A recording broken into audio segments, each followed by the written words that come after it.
All right. How are you, Eliza? I'm good. How are you? I'm good. It's so great finally meeting you. Thank you very much. Nice to meet you too, babes. And I appreciate you taking the time. I know that everybody's trying to, calm down with the holidays, so I really appreciate you taking the time to chat with us. No problem. Same to you, babes. Thank you so much.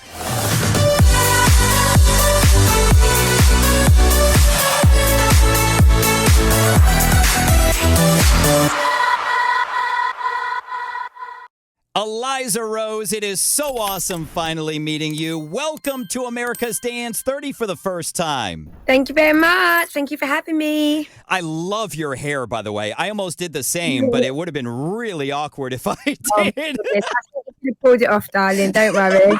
Thank you. Well, I can't wait to talk about this smash, Body Moving, especially since it only took like 4 weeks to get to number 1, which is incredible. Congratulations. Thank you. Thank you so much. Now, before we talk all about Body Moving and find out how it was born, let's get to know Eliza Rose first a little better with Finky's Firsts. Cool.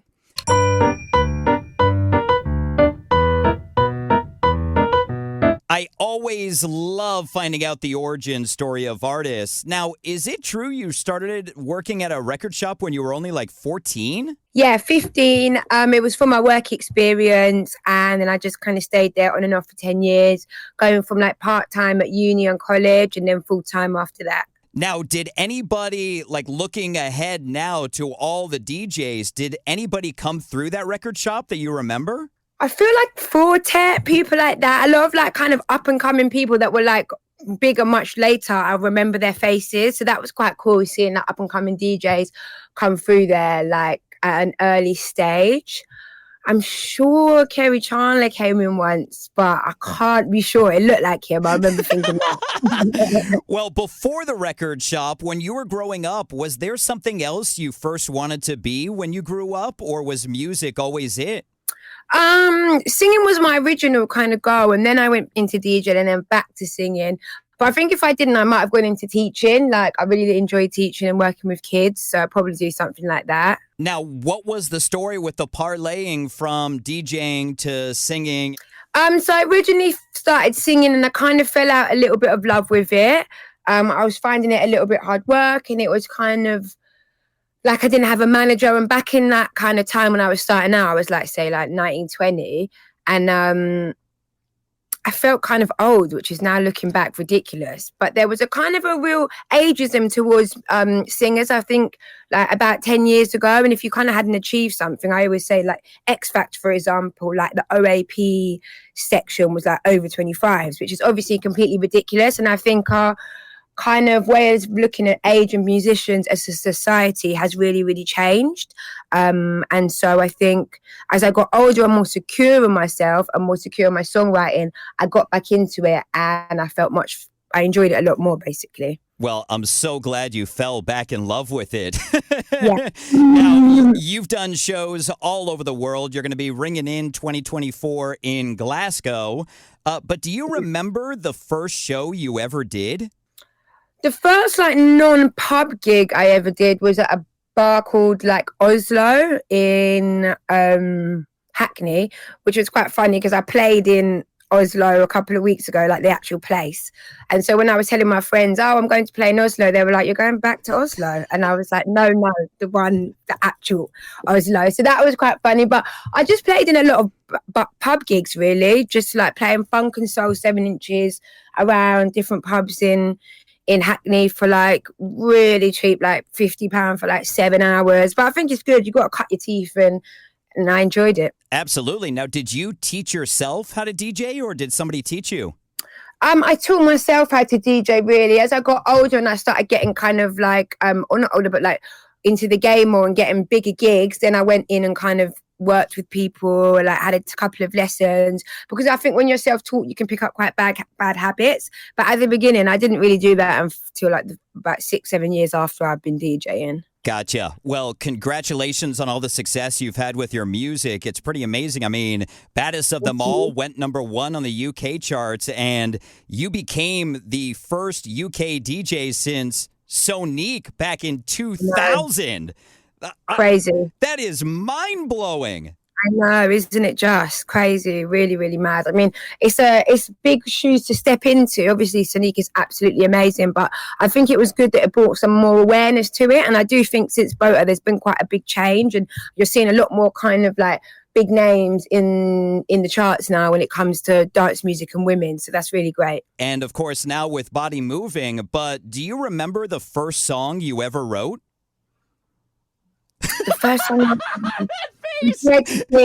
dread to think it was probably something really emo and like before I'd even like kissed a boy about being depressed and in love, most likely. People start out. But yeah, it was definitely like, teenage angst for sure. That's awesome. Now, on show days, what's the first thing you like to do? On show days, I'm like quite a big prepper. Like I do like to go with the vibe and go with the flow, definitely somewhat. But I like to give myself some constraints. And so I'll pick up my records. Maybe I'll rip a few of my vinyls if I don't want to play. If I don't want to, say if I'm doing a big festival stage or something like that, I don't necessarily want to bring my records because sometimes the techniques are not set up properly. So I'll rip whatever records I kind of want to play that day, and I'll have like a kind of general vibe of what I want to express that evening. And so yeah, just like preparation really, going into record box and making sure everything's organized. I get quite nervous when I DJ and I get a little bit of imposter syndrome, so in order to tackle that I like to be quite prepared. I love it, and I love that you've got the vinyl still behind you. That's amazing. I mean, you're just seeing like the small little wall. Wow. Well, that's what happens 10 years in a record shop, you know what I mean? Absolutely. Now, what's the first thing you like to do after your shows? After my show, I go to bed usually because I'm absolutely exhausted. It depends where I am. It depends where I am. If I got a gig the next day, I try to be good and I make sure because I want to make sure I'm bringing the good, correct energy for the next day. Otherwise, if I'm with my friends and I'm partying, shot tequila straight away. Wow. Well, speaking of going to bed, finally in Finky's first, in honor of Body Moving, going number one, when the lights go down and the moon comes up, what's the first thing you do when you're getting ready for bed? Party? Or was it a night we No! When I go to sleep. Yeah, when you're getting ready for bed. When I'm getting ready for bed. I was going to say, okay. When I get ready for bed, I actually am quite, put the eye mask, get the earplugs, spray my pillow with lavender, and then I can finally settle down. But yeah, definitely I love my little pillow spray. Does the spray help? I love it because I'm ADHD. Aromas really help me. So if I'm feeling a little bit jittery, a little bit of lavender and I'm out like a light. Wow, I might have to try that. Well, let's talk about this smash. How was Body Moving born? Body Moving was born with Calvin Harris basically hitting me up in my DMs. I was at ADE and I kind of just thought this is obviously a fake profile because after a while you start getting like weirdos following you. So I was like, okay, it's obviously fake. And then I clicked on it and I was like, okay, this looks kind of legit. So I'm going to reply. And yeah, that was it really. And I think I said, I'll get something back to you within like a week. And I wanted to make sure that I was coming correct because, it's Calvin Harris. Harris, so, yeah. Yeah, you don't want to let that opportunity go. So I hired out a studio in AD, which was impossible, really difficult to do because every producer and DJ in the world is there at one time.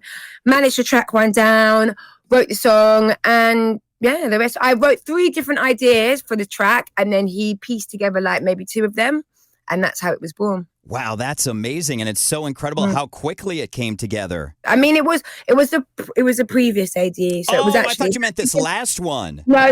So it's actually been sitting there for a while, but I had some other releases already scheduled, which I wanted to make sure.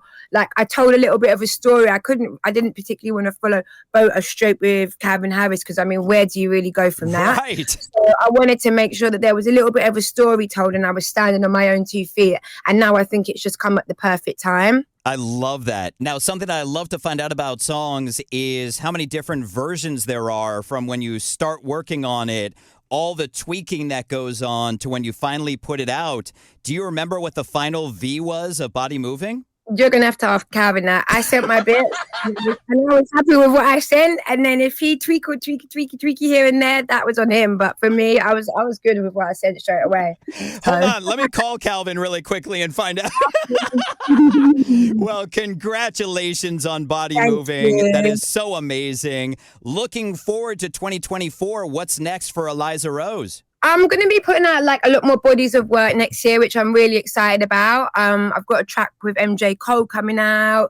I've got a neo soul track, so you're going to kind of hear that more jazz and soul style stuff that I really fell in love with at the beginning. And yeah, just more EPs really. I'm working with some great artists from America called Jeb and Ace Moma, and hopefully a woman called Bambi. So there's all different people that I'm kind of chatting to and just kind of opening up the spectrum of stuff that I put out. As much as I love dance music, I'm really looking forward to sharing the more soul and jazz side of that as well. Well, I have a feeling that 2024 is going to be another amazing year for Eliza Rose. Eliza, it's great meeting you. Congratulations. Thank you so much for your time on America's Dance 30. Thank you for having me so much. Honestly, it's been lovely to chat.